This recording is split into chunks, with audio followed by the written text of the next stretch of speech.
మనము ఇళ్లల్లో మొక్కలు పెట్టుకోవాలని చాలా ఆశపడుతూ ఉంటాం. ఇప్పుడు ఫ్లాట్ కల్చర్ బాగా పెరిగిపోయింది కనుక ఇళ్లల్లో మొక్కలు వేసుకోవటం ఒక చిన్నపాటి కళనే చెప్పుకోవచ్చు.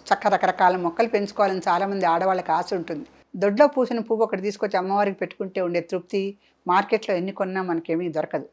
అందుకని ఎటువంటి మొక్కలు వేసుకోవాలమ్మా అని కూడా చాలామంది అడుగుతూ ఉంటారు. ఎటువంటి మొక్కలు వేసుకోవాలంటే ఉన్నంతలో ఫ్లాట్లో కూడా మన బాల్కనీలో ఒక 4, 5 కుండీలు పెట్టుకొని లేకపోతే కొన్ని స్టాండ్లు తెచ్చుకొని ఆ స్టాండ్ల మీద పూల మొక్కలు పెట్టుకొని మనం కొంత ఆ గ్రీనరీని డెవలప్ చేసుకోవచ్చు. అప్పుడు ఏ మొక్కలు పెట్టుకోవాలి అంటే ప్రధానంగా మనం చెప్పేది ఏముంటుందండి, మన హిందువులందరికీ ఆరాధ్య దేవత అయిన తులసీమాతని తప్పనిసరిగా ఇంట్లో పెట్టుకోవాలి. మనకి ఇంటి ఎదురుకుండా చక్కగా తులసీమాతని దర్శించుకొని మనం ఇంట్లో తిరుగుతూ ఉంటే చాలా ఆనందంగా ఉంటుంది. తులసి చెట్టు లేని ఇల్లు శ్మశాన భూమితో సమానం అన్నారు. అందుకని తులసి చెట్టు తప్పనిసరిగా పెట్టుకోవాలి. ఇంకా ఏమేమి చెట్లు పెట్టుకోవాలి అని చాలామంది నన్ను క్వశ్చన్స్ అడుగుతూ ఉంటారు. కానీ తులసి చెట్టు పెట్టుకున్న తర్వాత మీరు మిగతా వృక్షాలు పెట్టుకునేందుకు మనకి విల్లాలైతే కొంత స్థలం ఉంటుంది కనుక అక్కడ పెట్టుకోవచ్చు. చక్కగా మామిడాకుల నుంచి వచ్చేటువంటి ఆక్సిజన్ కానీ మామిడాకుల నుంచి వచ్చేటువంటి శుభ వాయువుల ప్రసారం కానీ చాలా మంచిది కనుక మీకు స్థలం అంగీకరిస్తే చక్కగా ఒక మామిడి చెట్టు పెట్టుకోండి. అలాగే అరటి చెట్టు పెట్టుకోండి. మామిడి చెట్టు అరటి చెట్టు ఉన్న ఇంట్లో ఐశ్వర్యం ఆనందం ఇలా రెండూ కూడా త్రాసులో పెట్టినట్టు ఈక్వల్గా తూగుతూ ఉంటాయన్నమాట. ఏం మొక్కలు పెట్టుకోవాలి అని అడిగే వాళ్ళకి అరటి చెట్టు మామిడి చెట్టు తప్పనిసరిగా పెట్టుకోండి.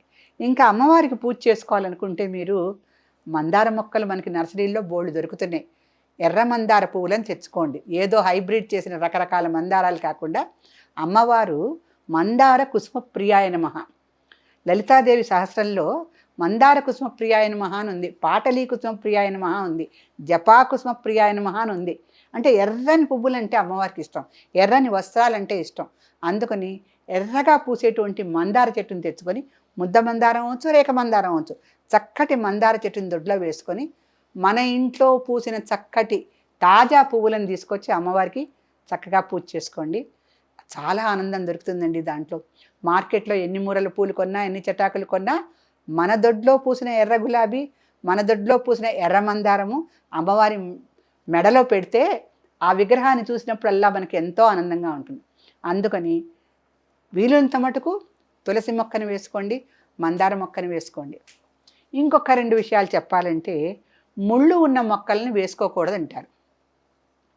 ముళ్ళు ఉన్న మొక్కల్ని, ఎందుకంటే ఆ ముళ్ళులు అనేవి మనకి ముళ్ళల్లే ఎక్కడో గుచ్చుకుంటుంది మాట, ముళ్ళల్లే ఉందమ్మా సంసారం అంటూ ఉంటారు పూర్వం వాళ్ళు. అందుకని ముళ్ళున్న చెట్లను వేసుకోవద్దని చెప్పేవారు పూర్వకాలం వాళ్ళు. ఇప్పుడు కొంతమంది మారేడు చెట్లు వేసుకుంటున్నారు. మారేడు చెట్టుకి ముళ్ళు ఉంటాయి, కానీ మారేడు చెట్టు వేసుకోవటం వలన మారేడు దళం యొక్క మహత్యం చెప్పాలంటే ఏక బిల్వం శివార్పణం అని చెప్పి మనకి బోల్డ్ స్తోత్రాలు ఉన్నాయి. మారేడు చెట్టు మహిమే వేరు. అందుకని ఏదో ముళ్ళ చెట్టు పెట్టుకోవద్దని మారేడు చెట్టు పెట్టుకోకపోవడం ఏం లేదు. ఆ ముళ్ళు వేరు, ఈ యొక్క శివుడి యొక్క శక్తితో కూడుకున్నటువంటి మారేడు వృక్షం వేరు. కాకపోతే ఈ మారేడు వృక్షం కానీ, బిల్వ వృక్షం కానీ, అశ్వత్థ వృక్షం కానీ, జువ్వి వృక్షం కానీ, మర్రి వృక్షం కానీ, వేప వృక్షం కానీ ఇవన్నీ ఆలయ వృక్షాలు. నిజానికి ఆలయ వృక్షాలు పంచపల్లవాలని చెప్తుంటారు. ఈ వృక్షాలన్నీ కూడా ఆలయాల్లో ఎక్కువగా వేసేవారు. మనం వేసుకున్న ఆ వృక్షాల నుంచి చల్లటి గాలి వస్తూ ఉంటే దాన్ని మించిన ఆరోగ్యమే లేదు. ఆ వృక్షాలకు ఒకసారి చుట్టూతో ప్రదక్షిణం చేసి మనకి ఇష్టమైనటువంటి విష్ణు సహస్రం చదువుకున్నా, లలితా సహస్రం చదువుకున్నా మనకి కోరిన కోరికలన్నీ తీరుతాయి. చక్కగా అమ్మవారు విష్ణు సహోదరి, అమ్మవారికి సహోదరుడు విష్ణుమూర్తి, వీరిద్దరూ మనని కలకాలం కాపాడుతూ హాయిగా అన్యోన్య దాంపత్యం, శివపార్వతులల్లే అర్ధనారీశ్వర అన్యోన్య దాంపత్యము, విష్ణుమూర్తిలాగా భోగలాలసత్వము, స్థితికారకుడు కదా విష్ణుమూర్తి, బోల్డ్ ఐశ్వర్యము, ధనకనక వస్తువాహనాలు అన్నీ కూడా మనకి లభిస్తాయి.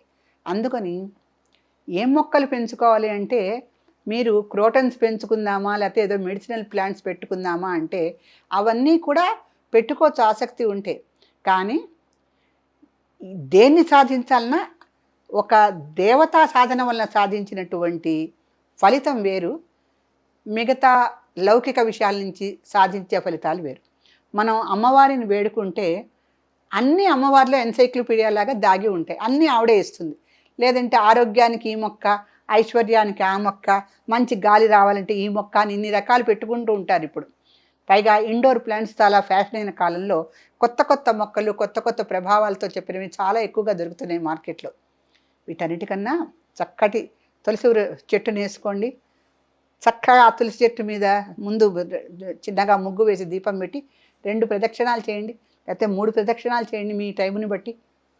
తులసి మాతలో మీరు లలితాదేవిని చూడొచ్చు, గాయత్రీదేవిని చూడొచ్చు, పార్వతీదేవిని చూడొచ్చు, సమస్త స్త్రీ శక్తులని ఆ తులసి మాతలో చూడొచ్చు.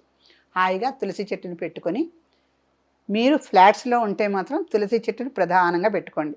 మీకు స్థలం ఉన్న ఇల్లు ఉంటే మాత్రం ఇప్పుడు నేను చెప్పిన మొక్కలన్నీ పెట్టుకొని ఆయురారోగ్య ఐశ్వర్యాలతోనూ ధన కనక వస్తు వాహనాలతోనూ హాయిగా ఆ మొక్కల మధ్య జీవించండి. శుభమస్తు.